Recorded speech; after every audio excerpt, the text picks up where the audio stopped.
ورحمۃ اللہ وبرکاتہ۔ اعوذ باللہ من الشیطان الرجیم، بسم اللہ الرحمن الرحیم۔ رب اشرح لی صدری ویسر لی امری واحلل عقدۃ من لسانی یفقہوا قولی، رب زدنی علما وعملا۔ آج کا ہمارا ٹاپک ہے تقدیر کی حقیقت کیا ہے۔ آج ہم اس پر بات کریں گے۔ اللہ تعالیٰ نے تقدیریں لکھ دی ہیں۔ آسمانوں اور زمین کی تخلیق سے 50,000 سال پہلے ہر چیز کی تقدیر لکھ دی گئی ہے۔ ہر چیز کی ایک تقدیر ہے جو معین ہے۔ سورہ حدید کی آیت ما اصاب من مصیبت فی الارض ولا فی انفسکم الا فی کتاب من قبل ان نبرأها، نہیں پڑتی تم پر کوئی مصیبت، کوئی تکلیف، نہ زمین میں نہ تمہاری جانوں میں۔ زمین میں سیلاب بھی آئیں گے، زلزلے بھی آئیں گے، اور اس طرح کی تمہاری ہلاکت کا آ جانا، عملی تکلیف کا آ جانا، تمہاری جان میں اچانک تشویش، کوئی معمولی سی بیماری بظاہر نظر آ رہی ہے، ڈائگنوز کیا، پتہ لگا کینسر ہے، جو شے بھی آتی ہے، چاہے تمہاری جان پر آئے چاہے زمین پر آئے، وہ ایک کتاب میں پہلے سے موجود ہے، لکھی ہوئی ہے۔ یہ تمہیں مشکل نظر آئے گا، اِنَّ ذَلِكَ عَلَى اللَّهِ يَسِيرٌ، یہ اللہ پر بہت آسان ہے۔ اللہ کا علم کافی ہے۔ اصل میں کتاب سے مراد اللہ کا علم، یہ قدیم ہے، جو بھی کچھ تھا ہو رہا ہے اور آئندہ ہوگا، یہ سب اس کے علم میں، اللہ کے علم میں موجود ہے۔ اللہ تعالیٰ یہ سب کچھ اس بلند مقام سے دیکھ رہا ہے جہاں اس کے مشاہدے میں ماضی اور مستقبل کا کوئی سوال نہیں۔ یہ جو قرآن مجید میں بار بار کتاب کا لفظ استعمال ہوا ہے، یہ بہت جگہ پر آیا ہے۔ یہ کتاب جو ہے، یہ در حقیقت اللہ تعالیٰ کا علم قدیم ہے۔ اس میں سب کچھ موجود ہے، ہمیشہ سے موجود ہے، لکھا ہوا موجود ہے، اور وہ غلط نہیں ہو سکتا۔ عام عقیدے میں جو ہم تقدیر کہتے ہیں، اس کے دو پہلو ہیں۔ ایک پہلو ہے ما اصاب علی الانسان، انسان پر کوئی مصیبت آ گئی، تکلیف آ گئی، کوئی بچہ فوت ہو گیا، کسی کا کوئی عزیز فوت ہو گیا، کسی کے ساتھ کوئی حادثہ پیش آ گیا۔ انسان کی نجات کے لیے لازم ہے کہ یہ بات تم جان لو۔ اگر تم اس کے سوا کسی اور صورت پر ہوگے، یعنی کوئی اور یقین تمہارے اندر آیا، تو جہنم میں داخل ہو جاؤ گے۔ یہ جان لو کہ جو چیز تم پر آئی ہے وہ آنی ہی تھی، وہ اٹل تھی۔ اصل میں ہوتا یہ ہے کہ کاش کہ اگر میں یوں کر لیتی تو یہ نہ ہوتا۔ یہ ایمان بالقدر کے منافی ہے۔ جو ہوا ہے وہ اللہ تعالیٰ کے یہاں تو پہلے سے ہی طے تھا، یہ تو ہونا ہی تھا۔ تمہاری کوئی تدبیر، کاش کہ میں اس وقت یہ کر لیتا، اس لیے حدیث میں الفاظ آئی ہیں جو کاش ہے، اس میں شیطانی عمل شروع ہو جاتا ہے۔ کاش یہ ہو جاتا، کاش یہ میں یہ نہ کرتا، تو جان لے اس بات کی کوئی چیز تجھ پر آئی ہے، وہ ہرگز ٹلنے والی نہیں۔ چاہے تم کوئی قدم اٹھا لیتے، کوئی ہیلا کر لیتے، کوئی تدبیر کر لیتے، یہ تو آنی ہی آنی تھی، یہ لکھی ہوئی تھی۔ آپ نے کسی ویکنسی میں اپلیکیشن دی، وہ اپروو نہیں ہوئی، آپ کہیں گے کاش میں نے فلاں سے سورس لگوا لی ہوتی۔ جو چیز چھوٹ گئی وہ چھوٹ ہی جانی ہے تھی۔ یہ وہ تقدیر کا مفہوم ہے جو انسان کے اوپر وارد ہو رہا ہے۔ جو ہوا ہے وہ تو ہونا ہی تھا، اس میں کوئی شک و شبے کی گنجائش ہی نہیں تھی۔ البتہ ایک دوسرا پہلو ہے جو انسان کرتا ہے، یہاں آ کر تقدیر کا مسئلہ ٹیڑھا ہو جاتا ہے کہ آیا میرے اندر کوئی اختیار بھی ہے یا نہیں۔ Do I have any free choice? یہاں تو سب پہلے سے طے ہے، سب کچھ پہلے سے نوشتہ تقدیر میں لکھ دیا ہے۔ کوئی پیدا ہوا، کوئی بدبخت نکلا یا سعادت مند۔ ایک شخص پوری عمر نیکی کے کام کرتا رہا، آخری وقت میں آ کر کوئی حادثہ پیش آیا کہ اس نے جہنم کے سے کام شروع کر دیے۔ اسی طرح ایک شخص ساری زندگی جہنمیوں کے کام کرتا رہا، آخری عمر میں اسے توبہ کی توفیق ملی اور وہ نیکوکار ہو گیا، توبہ کر لی، اہل جنت کے اعمال کرنے لگا۔ ہمارے یہاں ایک طبقہ ایسا ہے جو قناعت کرتی ہیں اور جو کہتی ہیں کہ جو اللہ نے کہہ دیا اس کے آگے ہم مین میخ نہیں نکالیں گے، وہ محفوظ راستے پر ہیں۔ علامہ اقبال نے فرمایا، تقدیر کے پابند جمادات و نباتات، مومن صرف اللہ کے احکام کا پابند۔ انسان بہت سے اعتبارات سے مجبور ہے۔ سب سے پہلے انسان کے اندر تقدیر نو ہے۔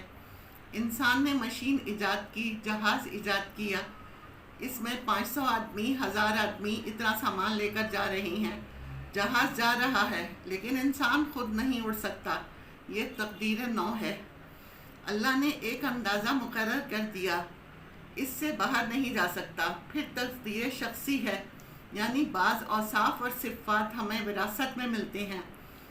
پہلے بھی یہ بات مانی جاتی تھی، آج سائنس کی دنیا میں بھی یہ بات مانی جاتی ہے۔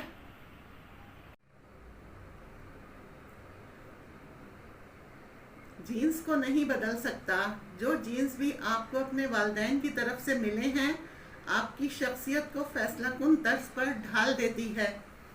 خاص طور پر گھر کا جو ابتدائی ماحول ہوگا، ماں کی گود اور گھر کا ابتدائی گہوارہ، اس کے جو اثرات شخصیت کے اوپر اثر انداز ہوتے ہیں وہ بھی بڑے مستقل ہوتے ہیں۔ قُلْ كُلٌّ يَعْمَلُ عَلَىٰ شَاكِلَتِهِ فَرَبُّكُمْ أَعْلَمُ بِمَنْ هُوَ أَهْدَىٰ سَبِيلًا۔ شاکلہ کسے کہتے ہیں؟ شکل دینے والے کو۔ اگر آپ کو کوئی لوہے کی چیز میں ڈھالنی ہوتی ہے تو پہلے اس کا سانچہ بناتے ہیں۔ جیسے ہم جیلی وغیرہ بھی اگر بناتے ہیں تو لکوڈ کو پہلے سانچے میں ڈالتے ہیں تو وہ اسی طرح کی شکل اختیار کر لیتا ہے، اسے شاکلہ کہتے ہیں۔ یہ شاکلہ ہر انسان کے اندر ہوتا ہے، وہ اس سے باہر نہیں جا سکتا، اس کی اسٹرگل اس کے اندر ہی اندر رہتی ہے۔ اس کے پاس فری چوائس بھی اتنی ہے، وہ اسی حد کے اندر اندر کام کرے گی، اس سے باہر نہیں آ سکتا۔ اس بات کو حدیث میں بڑی خوبصورتی کے ساتھ بیان کیا ہے، انسانوں کی مثال بھی معدنیات کی سی ہے۔ اب سونے کی معدنیات میں سے سونے کی اور جو ہے اس سے سونا ہی بنے گا، اور چاندی کی اور سے چاندی بنے گی، سونا نہیں بن سکتا۔ جتنا چاہیں اسے صاف کر لیں لیکن چاندی ہی بنے گی۔ جو تم میں جاہلیت کے دور میں، پری اسلام دور میں بہترین تھے، وہی اسلام نے آ کر بہترین کیے۔ سونے کی اور جو تھی وہ صاف ہو گئی، اب خالص سونا نکل کر سامنے آ گیا۔ جبکہ اس کے اندر بہترین فہم داخل ہو جائے تو جو بہترین تھے وہ بہترین ہی رہیں گے۔ اسلام لانے سے پہلے بھی ابو بکر ہی تھے، اسلام لانے کے بعد بھی ابو بکر ہی رہیں گے۔ نبی صلی اللہ علیہ وسلم پر وحی سے پہلے بھی بہترین خاتون خدیجہ الکبریٰ تھیں، ایمان لانے کے بعد بھی بہترین خاتون خدیجہ الکبریٰ ہی ہیں۔ حضرت دردہ رضی اللہ تعالیٰ عنہ سے روایت ہے کہ کہتی ہیں، ہم اللہ کے رسول کے پاس تھے اور ہم سوچ رہے تھے کہ کیا کیا پیش آنے والا ہے، تو اللہ کے نبی صلی اللہ علیہ وسلم نے ہم سے ایک بات کہی کہ اگر تم یہ سنو کہ پہاڑ اپنی جگہ سے ٹل گیا تو مان لینا، اور تم یہ سنو کہ کوئی شخص اپنی سرشست یعنی نیچر یا اپنی جبلت سے ہٹ گیا تو کبھی نہ ماننا۔ اللہ نے ہمیں جو شاکلہ دیا ہے اسے ہم بدل نہیں سکتے، ہم اپنی عمر میں رد و بدل نہیں کر سکتے، وہ اللہ کی مرضی سے ہے۔ ہم نے اپنے ماں باپ کو اپنی مرضی سے چوز نہیں کیا، ہم نے اپنی قد کاٹ اپنی مرضی سے چوز نہیں کیا۔ البتہ جن چیزوں کا اللہ اور اس کے رسول صلی اللہ علیہ وسلم نے حکم دیا اس کا اختیار بھی دے دیا۔ حکم دیا نماز پڑھو تو اختیار بھی دیا، حکم دیا جھوٹ نہ بولو تو اختیار بھی دیا کہ جھوٹ بولے نہ بولے، نماز پڑھے نہ پڑھے، یہ بتا دیا کہ نہ پڑھنے کا گناہ ہے۔ یعنی جن چیزوں کا اللہ اور اس کے رسول صلی اللہ علیہ وسلم نے حکم دیا ہے تو اختیار بھی دیا ہے۔ حضرت علی رضی اللہ تعالیٰ عنہ کے پاس ایک شخص آیا اور کہنے لگا مجھے اپنی تقدیر پر کتنا اختیار ہے۔ حضرت علی رضی اللہ تعالیٰ عنہ نے کہا اپنی ایک ٹانگ اوپر اٹھاؤ، اس نے اٹھا لی، پھر کہا دوسری بھی اٹھا لو۔ وہ شخص بولا میں تو گر جاؤں گا، تو کہا صرف اتنا اختیار ہے، جو میری قسمت میں تکالیف لکھی ہیں وہ آ کر رہیں گی۔ بیماری ہو یا حادثہ، اس میں انسان کو اختیار نہیں ہے، یہ طے شدہ ہے۔ وَلَنَبْلُوَنَّكُمْ بِشَيْءٍ مِّنَ الْخَوْفِ وَالْجُوعِ وَنَقْصٍ مِّنَ الْأَمْوَالِ وَالْأَنفُسِ وَالثَّمَرَاتِ، ضرور تمہیں آزمائیں گے، کچھ خوف سے، کچھ بھوک سے، جان و مال میں نقصان سے۔ البتہ دعا کی برکت ایسی ہوتی ہے، یہ ٹل بھی جاتی ہے۔ مسند احمد اور ترمذی کی حدیث ہے کہ دعا رائگاں نہیں جاتی، یا تو جو مانگا ہے وہ مل جاتا ہے، یا اس کے بدلے کوئی تکلیف ختم کر دی جاتی ہے، یا پھر قیامت میں جمع ہو کر ہمیں اس کا اجر دے دیا جائے گا۔ بخاری کی حدیث ہے، اگر کوئی چاہتا ہے کہ میری عمر دراز ہو، وہ تو رشتہ داروں سے صلہ رحمی کرے، تو اس کی عمر دراز ہوگی اور اس کے رزق میں بھی فراخی آئے گی۔